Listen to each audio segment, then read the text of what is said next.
Crossover Thursday continues right here on Locked On Eagles and Locked On Commanders. The NFC title this Sunday at Lincoln Financial Field, and we've been diving into a lot of the matchups. But David, what are, for the Commanders to continue the Cinderella story where they're road warriors? It's been 4 straight games they've won on the road.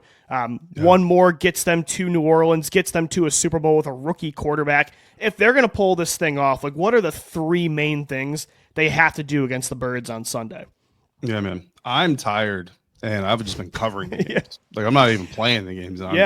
But I'm like, man, can we get it? Can we get a home game? I think technically the NFC is the home game this year's Super Bowl. So I guess technically if they can make it to New Orleans, that would be a home game. But it'll help you for the jerseys, and that's it. Yeah. So be able to wear their home jerseys. Yeah.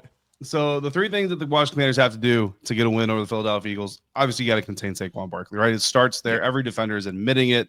Got to be disciplined. All that stuff. If you are going to give up chunk plays against Saquon, give them up early. Don't give them up late, right? It's all about the adjustment factor. Like in the first game, it was Saquon, Kellen Moore, I don't know, whoever you want to give credit to, the O-line, making adjustments against Commanders defense, springing Saquon loose for a couple of big touchdowns. They end up getting the game, winning the game. In the second game, again, Jalen Hurts' injury plays a big role in this, but Saquon is demolishing them, and they're able to adjust and contain him, and then Washington ends up winning the game. It's really, who comes out swinging the hardest first tends to actually lose this game, which is interesting.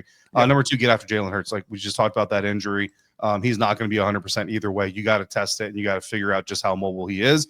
And the best way to do that is by getting after him and forcing him off the spot, or making him show you that he can't get off the spot. And if that's the case, I know Eagles fans are going to be nervous pretty early on. And then render Quinyon obsolete. Look, I would love to be able to say, this is the time for Terry McLaurin to flex his muscles and show Quinyon who the big dog veteran is in the NFL, blah, blah, blah.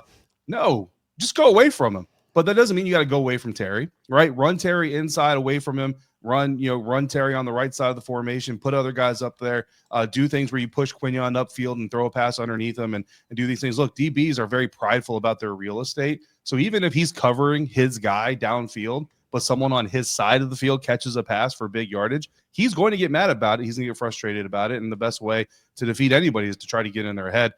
So the best way to beat Quinyon is honestly to just make him a non-factor and turn him into someone who's just going to get a whole lot of cardio and not a whole lot of action while the rest of your players are getting all the action.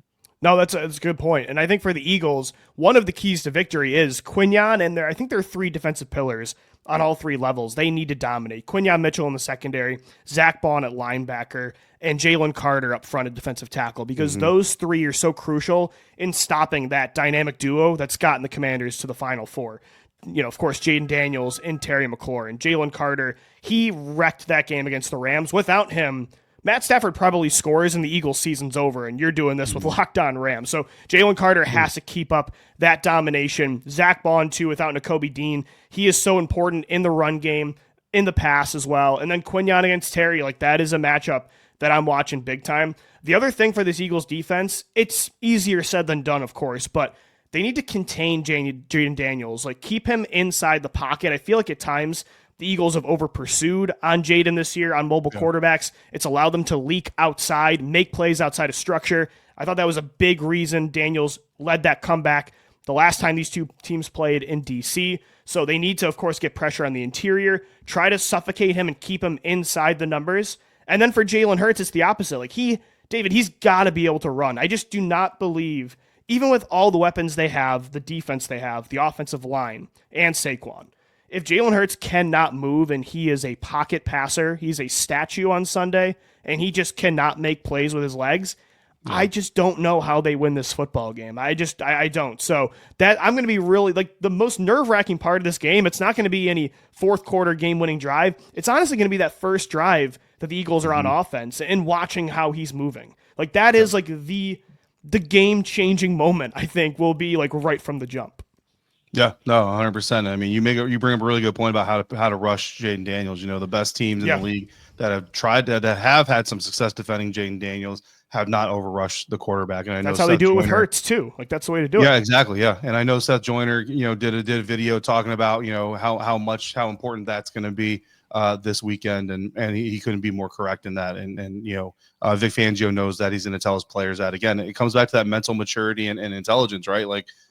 everybody knows it, but some people, the moment gets too big, or oh man, I might have an outside edge, I might be able to get to him fast enough, and let me take advantage of this, and that's when you lose contain. But we'll see, how they do it. But yeah, it's going to be very interesting. Like you said, that Jalen Hurts injury, man, I think that's like point number one that everybody's going to be looking out for, including Washington Commanders fans. But it should be a lot of fun, man. And one way or another, the season's coming to an end in a few weeks, and it's been a blast.